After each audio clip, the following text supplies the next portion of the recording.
Guys, in the world of multifamily real estate, people starting out tend to focus on locating the deal or even raising the money.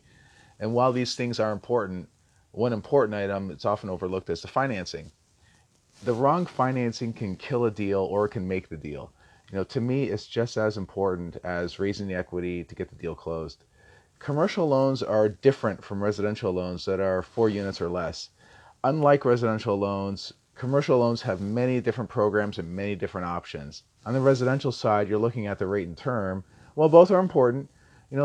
These two are the most familiar that people not active in real estate understand. However, when you're looking at a deal that's specifically around a multi-million dollar commercial loan, there are many ways to finance a deal that impact your overall cash flow. So understanding the different parts of a loan program and how they can affect your returns is super important. So here are my 5 parts that you need to know to maximize your returns. Number one, interest rate. The interest rate is the amount charged by the lender. It's expressed as a percentage of the principal to the borrower. So interest rates are typically charged on an annual basis.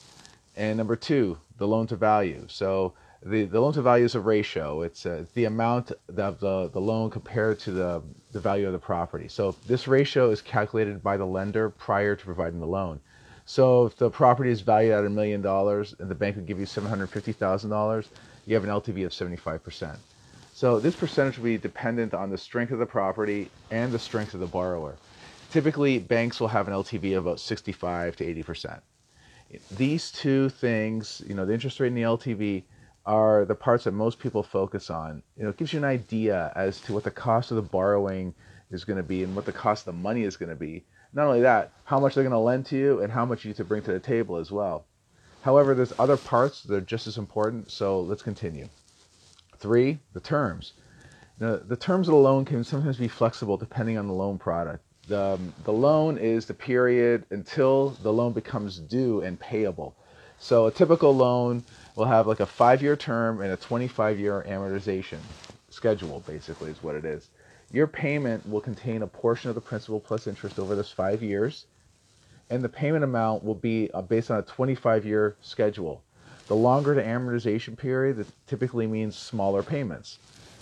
The loan terms you will want is dependent on your business plan. If you plan on holding the deal for a long period of time, it'll make sense to get a low rate, 25 or 30-year amortization as well. So if your business plan though calls for to do a value add to a property and you're going to refinance over a short period of time, a 24 month, interest only bridge loan may be the best option. After you add value, they can refinance and pull your money out of it or get into some long-term debt. Number 3, recourse or non-recourse. When it comes to residential loans, banks want someone that they can go after if the loan isn't paid. They want someone to take responsibility and have some sort of personal guarantee on a loan. But when it comes to commercial, it's different. Depending on the terms of the deal, you may either have a non-recourse or a recourse loan. If you have a non-recourse loan and the loan goes bad, the lender all they could do is basically come after you for your equity part, which may still be substantial. Additionally, you're personally protected if you didn't neglect the property or do some sort of fraud against the lender as well. So, if there are many options when it comes to multifamily buyers that do not have the recourse. If you keep the LTV about 65 to 75% and the loan is large enough, you can stay non-recourse. In either case, if the loan goes bad, the chances of you getting another loan and raising the capital you need to take down a deal is drastically reduced. So it's important that you make solid, good deals and work deals that make sense. Don't overpay for a deal because you think the financing is cheap or the money is available. Never do that. That could really bite you. Number 5, prepayment penalty. As the name implies, if you want to pay the loan off before some sort of set term, it's usually the case when you're doing a refi, the lender will charge you a fee. This is typically like a step down percentage depending on the term. So it could vary. For example, let's say you have a 3-year term, you'd be charged 3% in year 1, 2% in year 2, and 1% in year 3 if you paid in any one of those periods before the term is up. So again, if your plan is to reposition the property after 24 months and you're getting into a 3-year term, you're going to have a prepayment penalty. So it's probably not a good idea to do that. But if you tell the lender up front what the business plan is, they should be able to come up with a solution. So anyway, that's it. And as I touched on in the final section, you need to align the goal of your project with the right financing.